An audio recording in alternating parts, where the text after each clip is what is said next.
Écoutez Sirot Chelek Vav, cinquième sira sur Noach. Dans la paracha, après avoir décrit toute l'histoire du déluge, on nous parle de la naissance d'Abraham. Et le dernier verset de la paracha, il parle de la mort du père d'Abraham, qui était Terach. Et on nous dit que Terach est mort dans la ville de Haran. Et sur ce verset, Rashi nous dit Haran, le mot Haran, la ville de Haran. En vérité, il veut dire quelque chose d'autre en hébreu. Haran, c'est Haron. Haron, c'est la colère. Pour nous dire, jusqu'à cette époque, il y avait la colère de Dieu dans le monde. Et à partir d'Abraham, la colère de Dieu s'est dissipée. Alors le Nun, la dernière lettre du mot Haran, dans certaines éditions du Chumash, dans certains livres, en tout cas dans le Sefer Torah de Rashi, c'était écrit avec un Nun à l'envers. Et donc sur ça, Rashi nous dit que ça vient nous désigner la colère de Dieu jusqu'à cette période-là. A priori, c'est étonnant, puisque ici, le verset, il parle de Terach, il ne parle pas d'Abraham. Pourquoi Rashi nous dit que c'est jusqu'à Abraham que Dieu était en colère? On ne parle même pas d'Abraham dans le verset. Alors, on sait que Rashi vient nous expliquer à un autre endroit que Terach, il a fait tchouva avant la fin de sa vie, et donc il est mort en tant que juste, en tant que tzaddik. Donc on ne peut pas dire que la colère de Dieu, elle était liée à Terach, puisque Terach, il a fait tchouva. Ça veut dire qu'au moment de sa mort, il y avait déjà du bien qui avait été fait dans le monde. Donc la colère de Dieu, elle n'a pas continué jusqu'à sa mort, elle s'est arrêtée avant. Donc c'est pour ça que Rashi dit il y avait la colère de Dieu dans le monde. Mais si on avait dit que elle est juste dans le monde, on ne comprend pas quel rapport la colère de Dieu dans le monde alors que le verset il parle de Terach ici. C'est pour ça que Rashi dit c'est jusqu'à Abraham. Pourquoi Abraham? Parce que le verset qui est juste après, le mot Haran ici c'est le dernier mot du verset, et le verset qui est juste après il parle d'Abraham et le début de la diffusion du judaïsme par Abraham, etc. Donc c'est depuis que Abraham a commencé à diffuser le judaïsme que la colère de Dieu s'est dissipée, donc bien avant la mort de Terach. Et ici, ce Nun, le dernier Nun, donc la dernière lettre de ce verset, elle vient faire une séparation entre deux époques.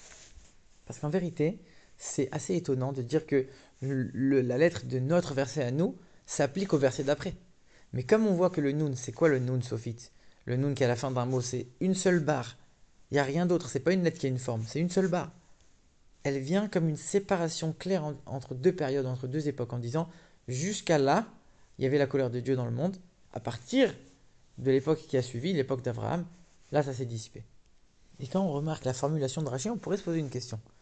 Rashi, il aurait pu dire la colère de Dieu, elle a duré jusqu'à la fin de l'époque qui est présentée dans la paracha de Noach. Mais Rashi, il dit pas ça. Rashi dit la colère de Dieu, elle s'est arrêtée avec Abraham. Au lieu de dire elle a duré de telle date jusqu'à telle date, elle a continué jusqu'à telle période, Rachid dit elle s'est arrêtée à cette période-là. Pourquoi Rachid choisit cette formulation? Encore une fois, la réponse c'est exactement comme on l'a vu au début. On voit que le père d'Abraham, Terach, il a fait tchouva avant la fin de sa vie, parce qu'Abraham avait déjà commencé à diffuser de la lumière, au moins, le rabbi dit au moins 60 ans avant la mort de Terach. Donc ça veut dire que la colère de Dieu à ce moment-là, elle s'était déjà arrêtée, puisqu'Abraham avait déjà commencé son travail. Au moins 60 ans avant la mort de Terach déjà.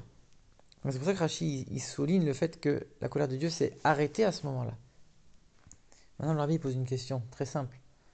A priori, pourquoi la Torah a besoin de nous préciser que cette période-là, toute cette période-là, c'est une période où il y avait la colère de Dieu dans le monde? On sait que c'est une période où les gens, ils ont fait d'innombrables fautes. Ils ont fait l'idolâtrie, ils ont volé, ils ont eu des relations interdites, ils ont fait toutes les fautes les plus interdites, les plus graves. C'est évident que à ce moment-là, il n'y avait pas la joie de Dieu, il y avait la colère de Dieu dans le monde. Pourquoi la Torah a besoin de nous le dire? Parce qu'en vérité, quand on regarde un petit peu toutes ces parachiotes dans le Chumash, on voit que c'est une période où les gens vivaient très longtemps. Donc on aurait tendance à penser, quelque part, si Dieu les a fait vivre si longtemps, c'est qu'ils devaient sûrement avoir un quelconque mérite. D'accord, ils ont fait des fautes, mais peut-être qu'ils avaient d'autres mérites. Peut-être qu'ils respectaient leurs parents, comme on peut le voir dans certains endroits. Peut-être qu'ils étaient tous dans la paix et dans l'union, comme on peut le voir avec la tour de Babel. Et ce mérite, quelque part, il amène de la joie à Dieu, c'est pour ça qu'ils ont eu une très longue vie. Ici, la Torah vient te dire surtout pas, surtout pas. C'était une période où, malgré les apparences, il y avait bel et bien la colère de Dieu qui régnait dans le monde, à cause des fautes qui étaient commises par tous les hommes. Alors à ce moment-là, pourquoi ils ont vécu tous si longtemps? On n'a pas de vraie réponse, on ne peut pas vraiment le savoir, on n'est pas dans les contes de Dieu. Mais il y a un avis qui peut dire que éventuellement, comme Adam Arishon, le premier homme, c'était celui qui avait été créé par les mains de Dieu, il était obligé de vivre si longtemps. Et On ne pouvait pas passer de 900 ans à 70 ans tout de suite. Donc, plus les générations ont commencé à s'éloigner de la naissance de Adam, plus la durée de vie a commencé à devenir de plus en plus courte. Alors quand on regarde le commentaire de Rachid d'après le sens simple, on ne voit pas de raison claire à la question pourquoi ils ont vécu si longtemps. Mais il y a toujours des parties un peu cachées de la Torah, un peu plus profondes dans les commentaires de Rachid. Et ici, le rabbi, grâce à certaines explications de Kabbalah, de Chassidut, il va nous donner une raison un peu plus profonde. On nous dit que il y avait 26 générations avant le don de la Torah. Et on nous explique qu'il y avait une très grande différence entre les 20 premières et les 6 suivantes. Les 20 premières, c'était une époque où il y avait un certain niveau de divinité qui brillait dans le monde. C'est quoi ce niveau? C'est un niveau qui est tellement élevé et qui n'a aucune connexion, aucun rapport avec le monde. Pour ce niveau-là, le bien et le mal sont exactement les mêmes. Il n'y a pas du tout de différence. Je rentre pas du tout ma tête à l'intérieur. Je suis tellement déconnecté de la chose que pour moi, les deux sont identiques. Je ne vois même pas la différence tellement c'est un niveau qui n'a rien à voir avec le monde, qui est complètement séparé du monde. Comme le mal et le bien sont identiques, alors il n'y a pas de punition pour les fauteurs. Par contre, à partir des 6 générations suivantes jusqu'au don de la Torah, c'était un niveau de divinité qui avait complètement imprégné les niveaux les plus bas de la création et toute la nature et la matérialité du monde. Et quand on commence à rentrer dans les règles du monde, alors à ce moment-là, oui, bien sûr, il y a une différence entre le bien et le mal. Et donc ceux qui font du bien vont être récompensés, ceux qui font du mal vont être punis. Et c'est pour ça que Rashi dit Charon Af. En vérité, le mot Charon, il veut déjà dire la colère.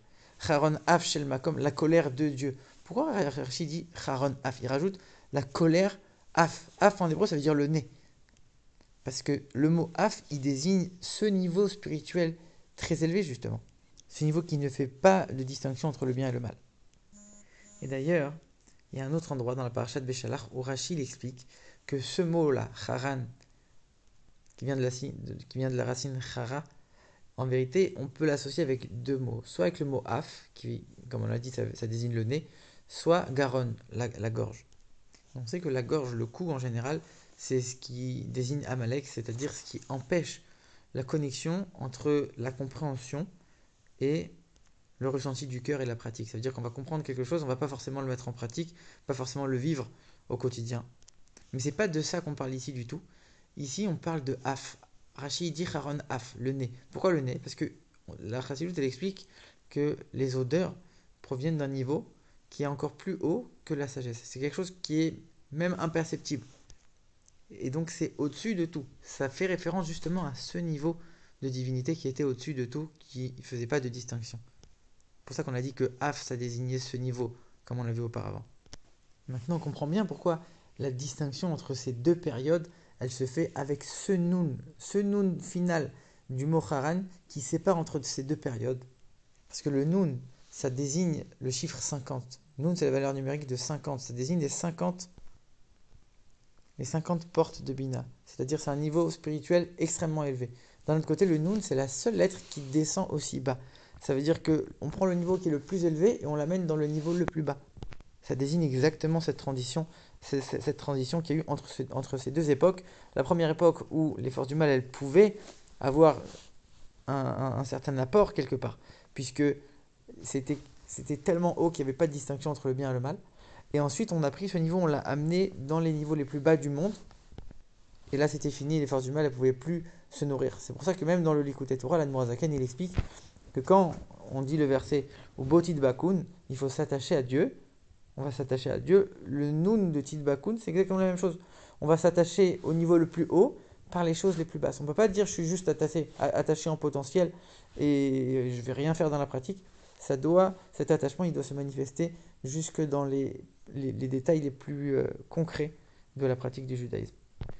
Et donc, comme on l'a dit, il y avait deux premiers millénaires qui étaient des millénaires de désordre. Ensuite, il y a eu les 2 millénaires de Torah, à partir de Abraham, justement. C'est là la première transition. Et on sait que les 2 millénaires de Torah sont la préparation pour les 2 millénaires de Mashiach, dans lesquels on a déjà commencé dans lesquels on vit déjà. Et à ce moment-là, toutes les forces spirituelles, toutes les forces divines qui sont encore que superficielles, qui sont encore tellement hautes qui ne sont pas encore descendus dans ce monde-là. Le but, c'est de les amener concrètement ici-bas pour éclairer encore le monde jusqu'à la délivrance finale et éliminer définitivement toutes les forces du mal.